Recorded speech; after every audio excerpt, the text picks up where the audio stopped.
We all have moments where we stop ourselves, where we get in our own way, and it sucks. Against our best intentions, we trip ourselves up. We put sticks in our own bicycle spokes. Viktor Frankl coined the term paradoxical intention. This concept of existentialism that observes the moments where all you want to do is fall asleep, but you just can't until you stop trying. In 2013, Ze Frank made this video personifying his big negative emotions as monsters. In the video, he talks about how his monsters make him feel, how he calms his monsters or gets them to go away. I rediscovered this video a couple weeks ago, and it made me wonder, could this principle be applied to the ways we trip ourselves up? Those moments of paradoxical intention, could personifying the ways we self-sabotage help us stop?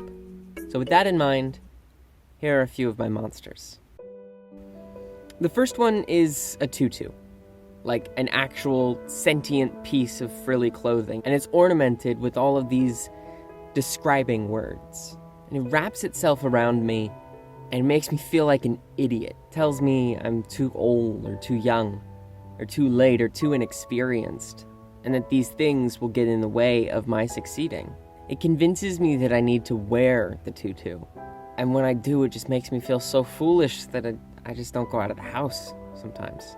It can be tough to rationalize my way out of this one, because it's plausible. These things, these describing words that make me different than other people, it's possible that they could stop me getting to where I'm going. Reminding myself that I'm the only one telling me these things, and reminding myself that there's no one right way to do something, and that life deserves balance, it's perfectly rational. Or so I think, and it only does so much, and it doesn't convince me to take this stupid thing off. And so I have to tear it off. I rip at the seams, and I tear it into as many pieces as possible, and I put those pieces into a plastic bag, and then I leave that bag on the side of the road, where it can get soggy and damp, unmoving, unchanging. I'm not any older, fatter, or wiser, but I've begun to accept myself as I am.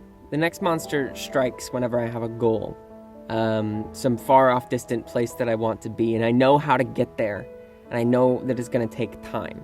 It's like my goal is a mountain, and to get to that mountain, I have to walk. And when I'm walking, there appears this fuzzy little monster called Doubt, and he has a blindfold, and he wraps it around my eyes so that the mountain only exists in my mind. And he begins to whisper doubts in my ear. He asks me, what if I'm walking down the wrong path? What if the people who succeeded before me took a different path, or destroyed the path after them? What if I get to the mountain and I realize I don't want to be there? And lastly, why would I waste so much time on something with no guaranteed success? It's not very fun.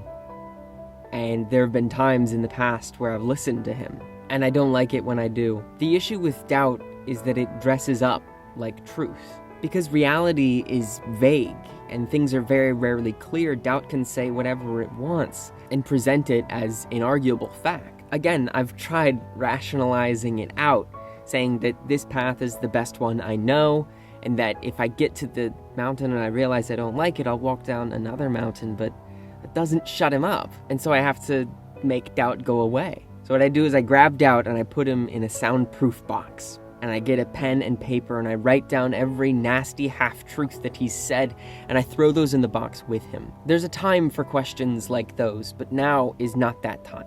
These monsters are gonna get progressively meaner. The next one is a bitch. He's sort of a business person.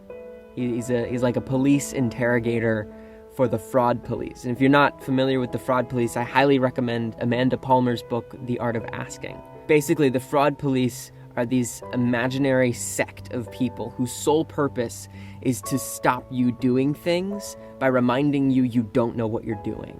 The truth of the matter is nobody knows what they're doing. Everybody's making it up as they go along. The monster's name is Can't Even, and what it does is it goes into my past and it pulls up every time I've ever failed at something. And it lays it out on the table between us. And it just says, look at all of this. You expect to get to where you want to go, even when you can't even do these things? And that sucks.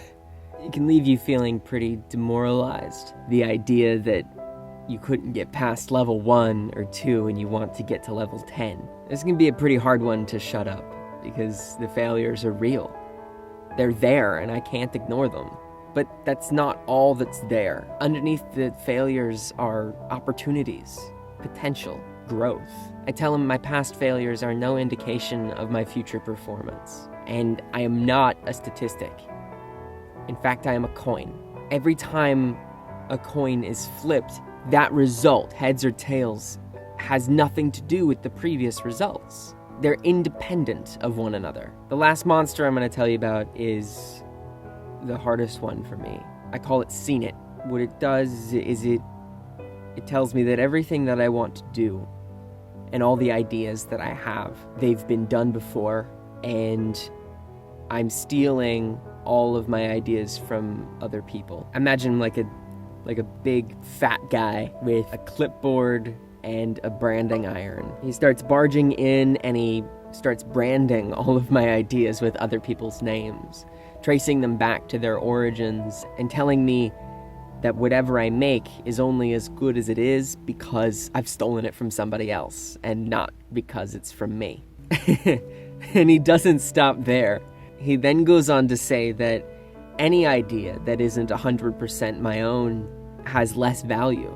So if I read a book that gives good advice, if I didn't write the book, it's null and void. That advice is worthless. This is a clever one because I usually turn to people who are smarter than me to deal with situations like this. All of my responses to the other monsters came from other people. It's other people who have said that we only find our own voices after we've sounded like a lot of other people.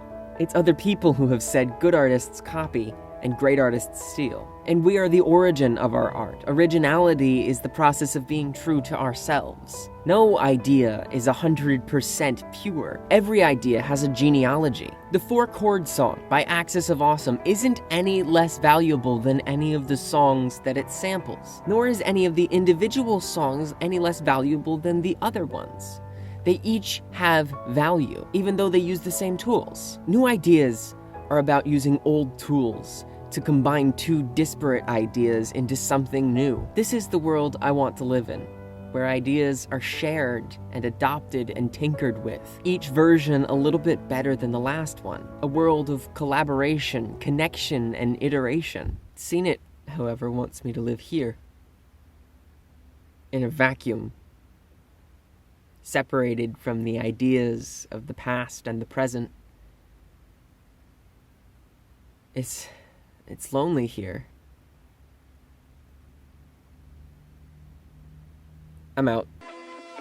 See, this doesn't shut Seen It up. I still have issues. I come up with an idea and I present it to him and he says, "Heard it."